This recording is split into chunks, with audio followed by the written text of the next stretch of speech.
Hello there, my fellow Jeffs, and today we have a very special video where I will be reviewing my most recent performances in the GeoGuessr World League. Might as well jump into it. So the first game I played was against FAU, and of course, like I say, FAU's a more experienced player than me in terms of being in the World Cup. Obviously, he's been to all of them. He's also been on the stage in the semi-finals. So he's really a tough player to face straight away. But I try my best, and you'll find out how it panned out as the rounds go on. But this round was kind of like a filler round, really. It ended up being it's Bhutan. We got Bhutan marker there, and apparently the yellow roads or the roads in Bhutan will have like a system, but they just don't show up on the map. And unfortunately for both of us, I don't think any of the places showed up at all either. So we both kind of guessed somewhere roughly near, and I was totally fine with where I was. So nothing really to say there, just quite a boring first round really. But this round we had German on that sign, so we both knew it was Germany straight away. And we both went different directions here. So FAU's going like northeast, I'm going like southwest or southish.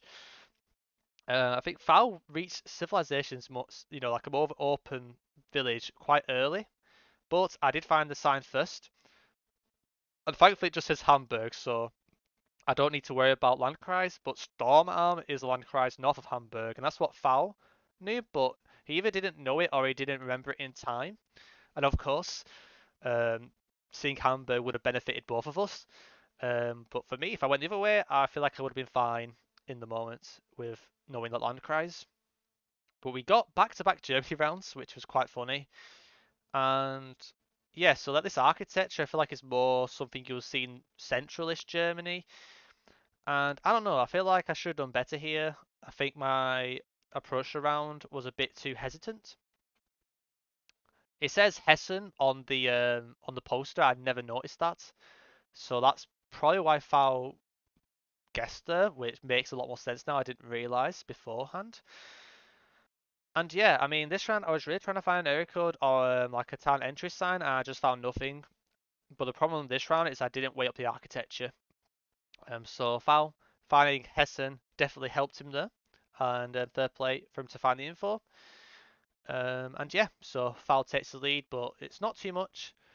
This round we found the marker quite quickly. It was the N11, but I think my main error here is I feel like I rushed it a bit too much because the road angle just didn't work. But FAU's road angle is pretty much perfect, and I kind of knew like, yeah, the road angle's wrong. I'm probably going to lose points here. So yeah, I mean that's a good example of making sure you double check yourself before you send, because I've just wasted 800 points on one round because I didn't check the lineup of the road. So yeah, FAU got a 1k lead now, and we're in Italy here. We've got Italian signs. And yeah, so Savonna's quite a big place. I knew where it was immediately. I think FAU took a little bit longer, but he did find it fairly quickly with the time pressure element. And then he found the town we were entering towards, I believe. So yeah, a good round for FAU. I think like I say, he's used to being put under pressure, so a very well done round there.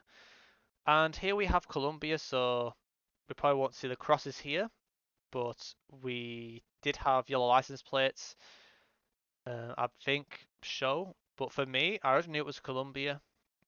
I was just trying to find a sign or way marker, and I really made sure I didn't miss one, because they're very easy to miss. And oh,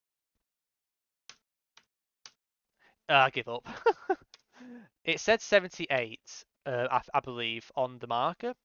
And if you see where FAU zoomed in, he is also debating east of Andes, which I'm going to be honest as well. I was really not sure whether it was east of Andes or northwest. But the way marker definitely helped me because I feel like I've never really seen the 70s east of the Andes. Usually it's like it's some 60 something, like 65 or something like that. So the 78 made me think, okay, it's probably gonna be northwest. and as you will see, I'll find it fairly quickly.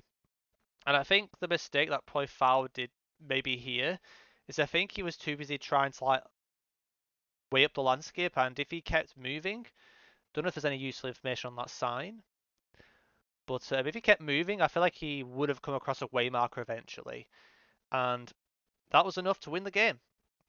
So yeah, like I say, a bit of a slow start from me. I did make a little couple minor mistakes, like unnecessary way of losing points, like the South Africa round, the Germany round was a bit of a, it is what it is. It wasn't like a big mistake, but it was like, against the best players, if you keep doing that, you're going to lose. So it was nice to have this Colombia moment and find the waymarker, and it helped. It helped me win the game. So I'm 1-0 up, and we can see how the no move goes. So already I'm like, great, I've got at least 1 point now. Before this started, I'm like, I'd be happy with 3 points because, like I say, I think the odds were not really for me. But I feel like ability-wise, at my best, I can play at the highest level, especially in no moving. Um, but obviously, I have to prove myself with the World League and try and be as consistent as possible to make that point. But this round, I really did like that hill in the distance for Santa Marta.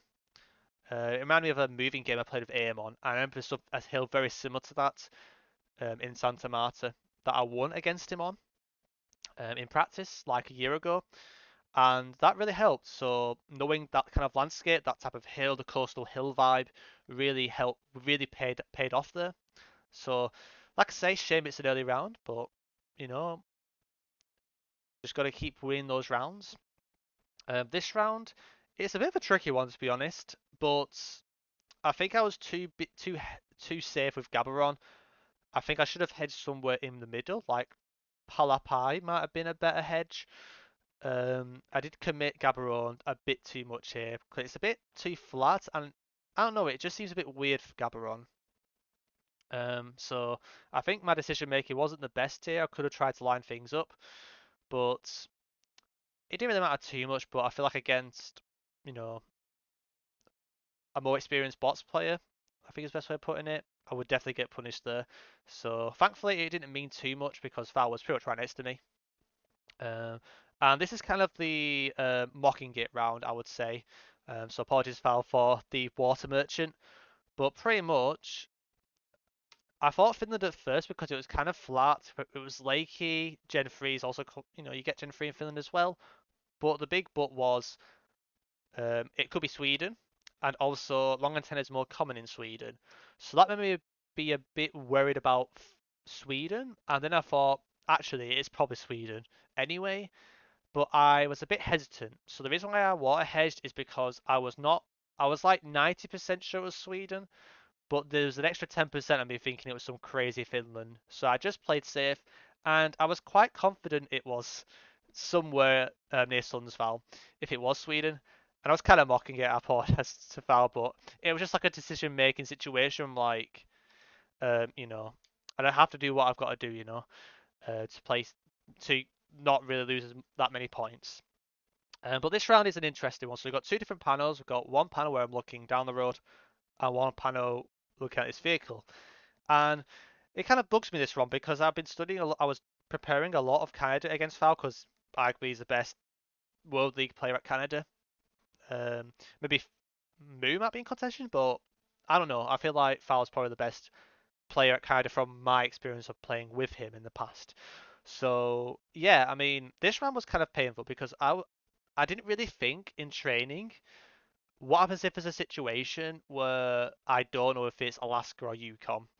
And pretty much this entire round, I was thinking, can I confirm Yukon over Alaska? And it took me a long time to confirm that.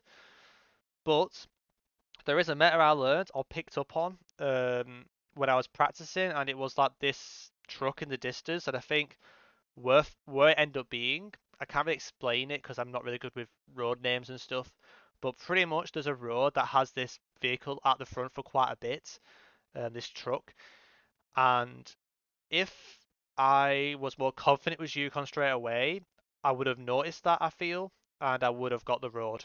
So unfortunately, that did that cost me the game. It didn't cost me the game, thankfully, but it cost me a lot of unnecessary points to lose, I would say, because I did study this road. So it was a bit of a shame that I messed this up, because I was too busy worrying about Alaska, which I should have thought about a bit more when I was training Canada, especially North Canada. So yep, a very nice guess from Foul there. I mean, what do you expect? And yeah, now I am trailing and lost almost half my health from a very, you know, minute but very punishing round. Like I say, is what it is. But now we have some Norway, so um, you can probably tell a bit in the here that we've got the scratches, which is more common to be found towards the north, and the rock formations on the hill. Short vegetation made sense, but I wasn't very happy because after I guessed, because I'm like, wait, could it be near Kirkines? Because there's a lot of overcast. It's quite flat. Like it's not really massive mountains that you would more associate with towards Alta. And straight away, I'm like, yeah, I might lose points here.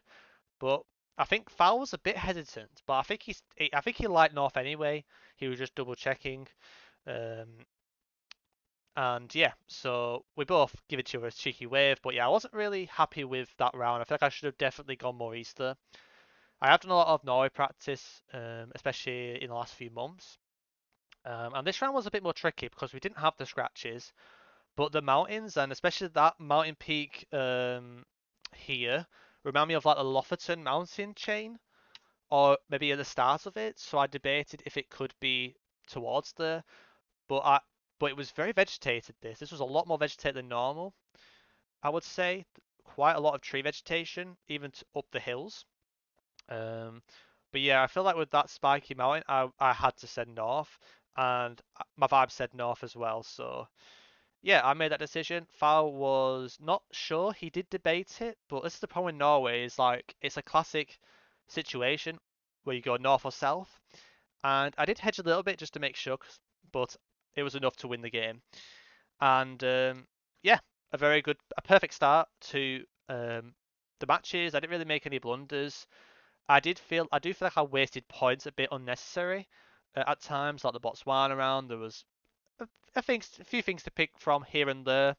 Like even like my Norway, I could have committed a bit more, but in the moment, you're going to be not the exact same during training. You're going to be not always 100% right. When you think you know it, like you're going to have moments where you're going to be not 100% sure, and just have to make a good enough decision to be close enough. Like it doesn't matter if you're 100% right, because you could risk something and be incredibly wrong. And with Norway, you kind of have to risk it, but also you don't want to overcommit as well. And that's why the North versus South Norway is always a tricky thing to do, Chris Kamara. But yeah, that was a very good victory. So I've got 3 points out of 3 against Foul. And Fowl definitely had a very tough lineup this week. So I wish him the best of luck next Sunday, and yeah, hopefully he can get his you know get those wins back, because I really want to see Fowl do well. And also, I feel like he's still in contention, well in contention for the Americas. So yeah, I hope he comes back strong next Sunday, and I wish him the best of luck.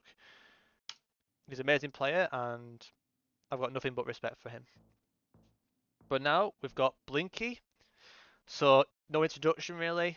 Current World Cup champion, and straight away we've got signage, and I'm like, yep, this is.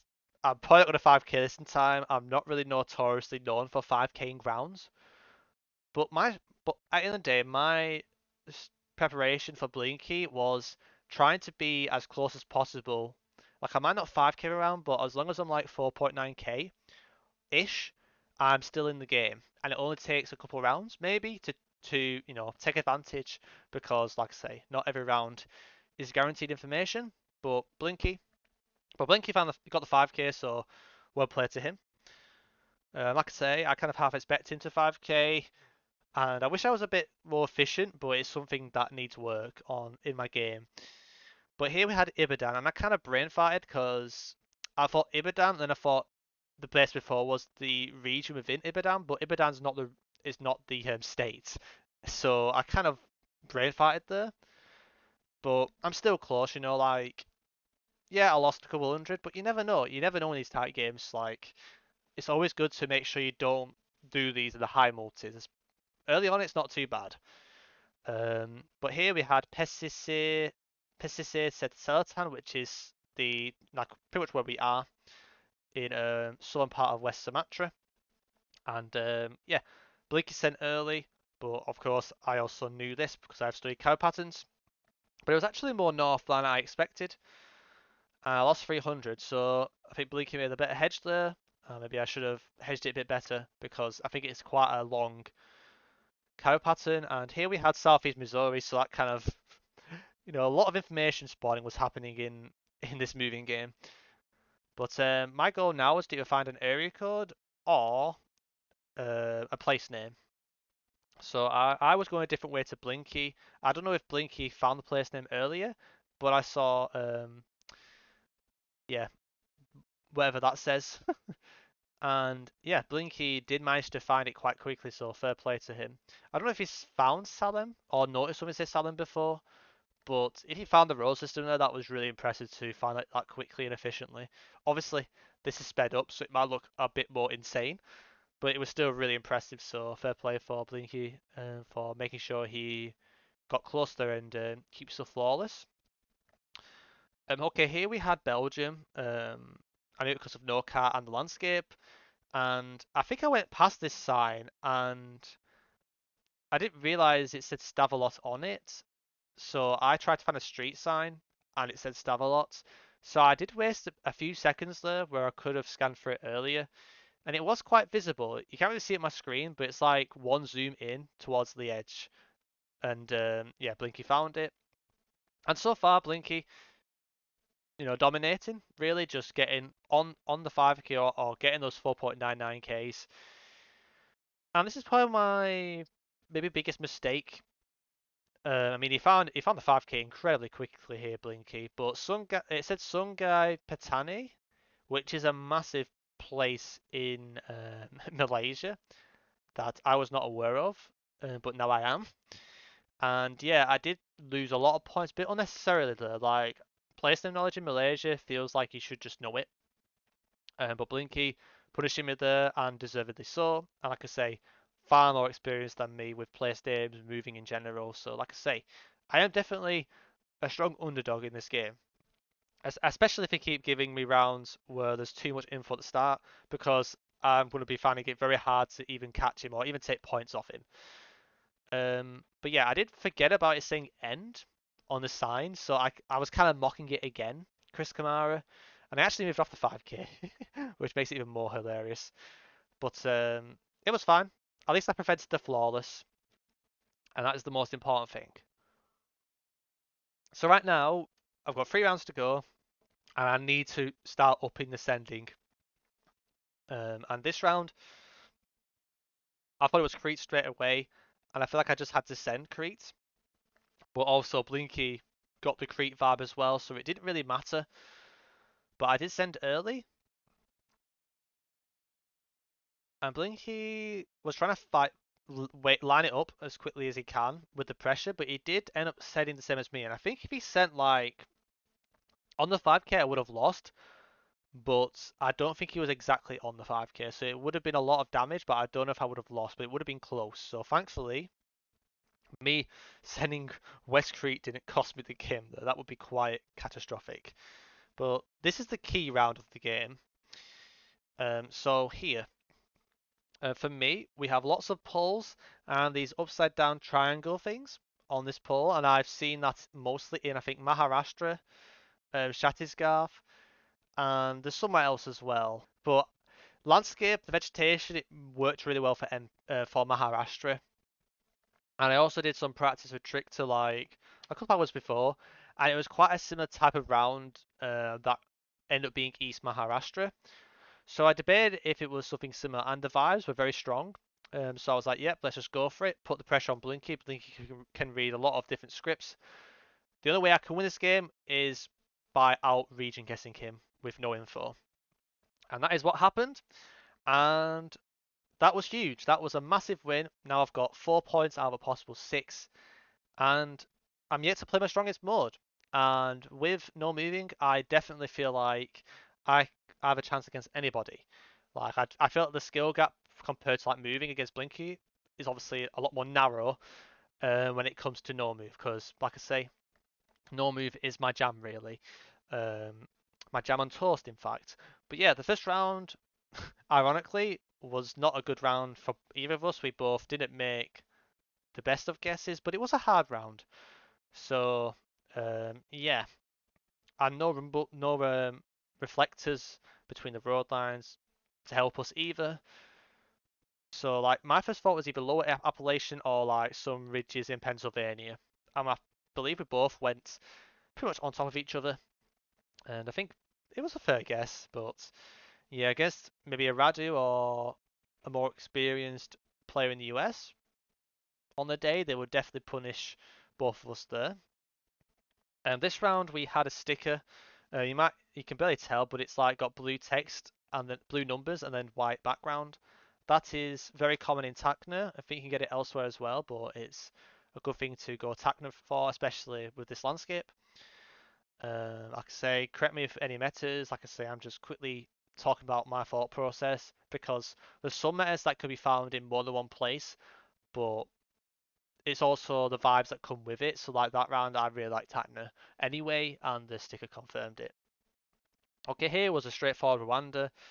I think Rwanda is very hard to region guess, so I just sent Kigali, and didn't really mean much. And right now we're just very level. Not much has happened. And here we go, Kenya. Probably one of the most frustrating countries to get good at. I do really need to make sure I get more consistent with Kenya in the future. But obviously, there's lots of priorities going on with the World League. But we both had very different thoughts at first. Blinky was debating more north. And for me, I thought it was south of Nairobi, like towards Tanzania. But I did debate if it could be this road, and the road kind of lined up, so I tried it, but unfortunately, it wasn't the 5k. But my other guess would have been better, and Blinky could have almost switched, and that would have been bad.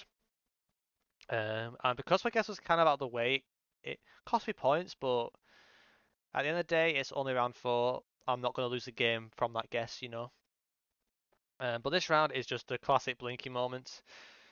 I feel like he just knew it straight away, lined it up very well, and put the pressure on. And I do find these different valleys towards Cape Town quite frustrating to line up. I feel like I don't judge the valleys as well as a lot of other pro players. But like I say, that is a Blinky moment. You know, Blinky's very good at that. And yeah, fair play and a very nice guess from him. And now we have this round, so I want to try and get a good view of the mountains. Um, I guess I need to go back, but here we go. So there was 2 situations here. You either go Colombia, like South Colombia, Ecuador, the landscape, or you go Peru. And I've had a lot of experience and I had a lot of practice with Colombia, and you've seen already, I've won a game on Colombia already against FAU, but that was more information related. But this time we had landscape. It's just the way the hills are, like the way like just everything's just gridded on the hill, lack of trees at all. To me, this felt very typical for Narino, or more specifically the Pasto area. However, there was NorCal, which was weird, and I also debated if it could be like a North Ecuador, because North Ecuador can look very similar towards the border. But Peru is definitely possible, but I've had a lot of practice with Colombia, especially with the Gen 3 coverage, in terms of landscape practice, and I thought this was just a straightforward Pasto, but I was a bit worried, and I think there was a lot of debate in the different Twitches I was watching afterwards, whether it was Peru or Colombia. And Blinky decided to go Peru, which I still think is very fair. Peru can have a very similar landscape, but we cooked Jeff and yeah, took the win. So yeah, that's how it went. So pretty much a perfect week and something I needed. Something I needed because I've been getting a lot of 2-1s. Like I've been still winning like 2/3 of my games, I would say, or roughly like 2 in 3 games. But the problem was I was only winning 2-1, and I needed those 2-0s to come back. I wasn't winning as many moving games as I should be winning, and to get those 2 moving wins from more moving experienced players, that is a really nice thing to gain.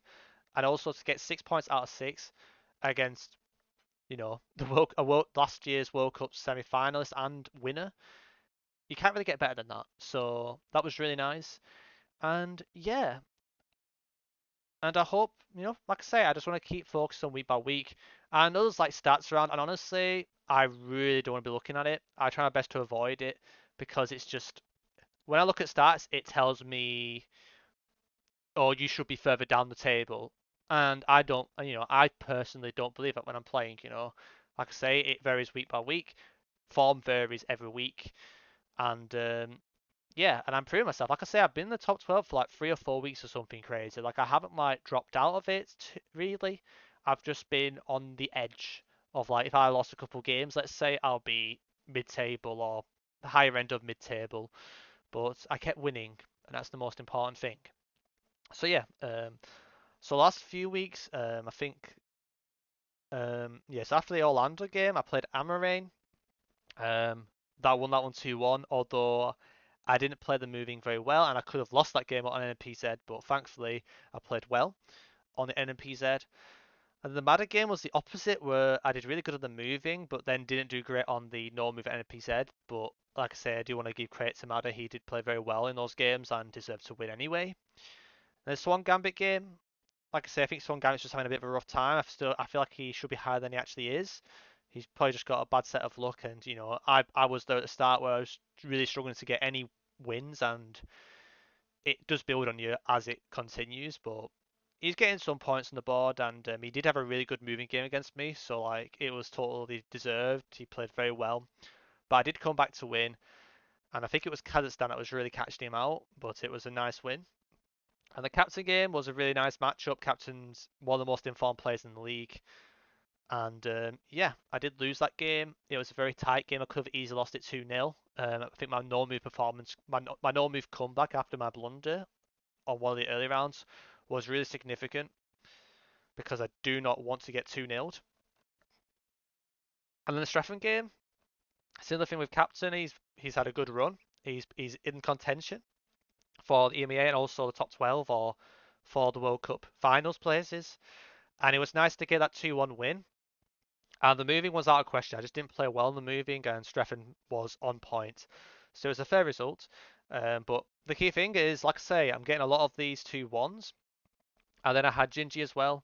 And Gingy played well last Sunday, and I managed to win on NMPZ against Gingy, which I think is quite a nice achievement because really, I think that's maybe where Gingy will punish me the most is on the NMPZ. So it was nice to win that. And then we had the game against MK, and honestly, it was one of my best performances in terms of the first 7, 8 rounds. But the problem with the MK game is I made the mistakes. All my mistakes happened late, and MK punished me really, really, well, just a lot, really, just punished me so much. Like I think the first game, the moving, it was like 6 round flawless or something, and then he had one decent guess, and then he came back to win. And then the no move, I think I was on a 7 round flawless, and I made a little bit of a mistake by overtrusting a pull that wasn't a Tamanado pull when there was a pull similar to the Blinky game, where I should have gone Maharashtra, and if I did, I would have won the game. And that gave MK a chance to come back, and he found Trentino or something, or Trent, that's the city in Italy, on like a barricade that I missed, and that cost me the game. So it was quite a rough 2-0 because I felt like I played mostly well. I just got really overpunished. But against the best players in the world, you have to be on point every round, and you've only got yourself to blame when you lose in that way. You have to keep that consistency up because at the end of the day, if you're consistent for 9, 10 rounds, you're probably going to win most of your games. Like it's just the way it is. Um, but yeah, a bit unfortunate, but I did bounce back and get the 6 points against FAU and Blinky, which is huge. And now, this weekend, so on the 2nd of February, I will be playing Skill Issue first, which I think won't be on stream, but definitely keep an eye on Twitch. There's usually streamers who do, stream the other games. So like, I think keep an eye on GeoGuessr, Siggy if they are doing it. I'm not sure who's doing it this Sunday. But then it's followed up by the Lenley game, which I think is on the main broadcast. So definitely drop in and support the Jeff. You know, I would love to see it. And like I say, it really meant a lot watching back the Gelosia stream and seeing all the support. That was really nice. Seeing all the Jeffs spammed in chat. It was a really nice thing to watch back because I'm always curious, on the commentary and people who are watching the games that aren't live on the main GeoGuessr broadcast. So yeah, thank you everyone for the support. It was really nice, and I will keep doing my best.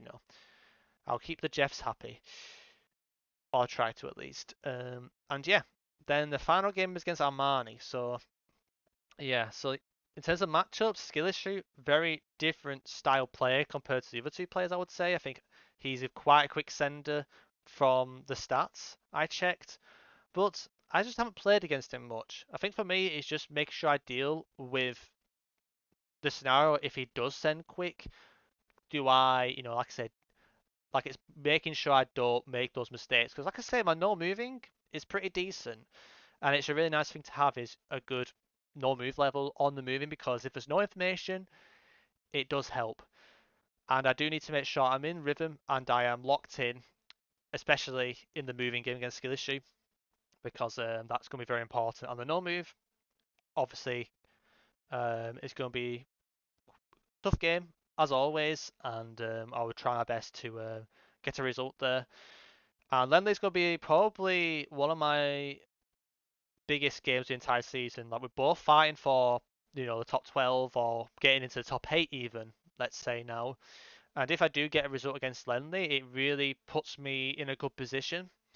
And he has got games in hand, but like I say, I feel like I'd rather have those games played already, where I've won those games already, than to catch up. So if I do get a good result against Lenley, that will put me in a good position, I would say. But Armani also had a really good week last week as well, and I do have to prepare for him as well.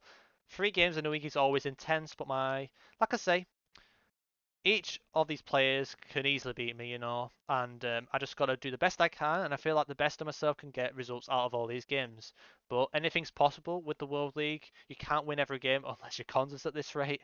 But I will do my best. Like I say, I prepare every single week, and this is why the content might not be as often because I am really making sure I am trying my best, and hopefully we'll find a way of getting to the regionals, which seems pretty decent now, and of course the World Cup finals.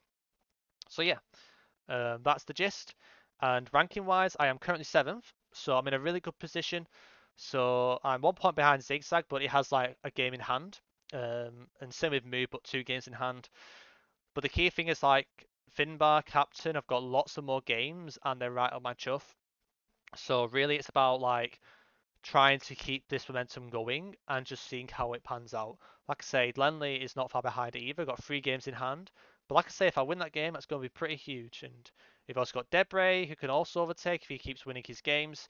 Like, there's a lot of players that have got quite a lot of games, like even Amon. You've got, I think, also Streffen, has only played 14. Like, there's a lot of players that, and Lero, like, there's lots of players that can get into this position. And for me, I just need to keep locked in, concentrated, and keep winning. That's all I got to keep doing. Just keep winning and make sure I get more 2-0s. That's all I can do. But it's still a long way to go. I've still got 17 games to go. But yeah, the current rankings in terms of EMEA is looking really good. I'm currently third, but like I say, Finbar, Captain, Lenley, Debray, and you can also argue Streffen. I've got a fair amount of games in hand to catch me and overtake me. But the key thing is outside of the EMEA places, it's a how many points gap? It's a 14 points gap now, which is pretty decent. No, wait, is it a 14 points gap? Yes, it is. And Mad has got a fair amount of games in hand, so let's say it's tricked. That's 13 points, If I keep doing what I'm doing, I'm going to be comfortably in the regionals, and that was my main goal. for this year, but in the position I am, I do believe I can find a way of getting into the finals if I keep playing like I am doing. Like I say, I might not be the favourite on paper, but I try and perform when it matters, and so far it's been going very well. And yeah, that's all I've got to say really. Staying tuned for Sunday. I will, like I said, the Lenley game will be broadcasted. It'd be great to see some Jeffs in chat, and also keep an eye on like the Gelotris or Ziggy's streams. They usually do showcase the other games that aren't broadcasted directly on the official GeoGuessr's Twitch and YouTube. So definitely keep an eye on that. But yeah, thank you all for watching, and I'll see you in the next video. Yeah, of course.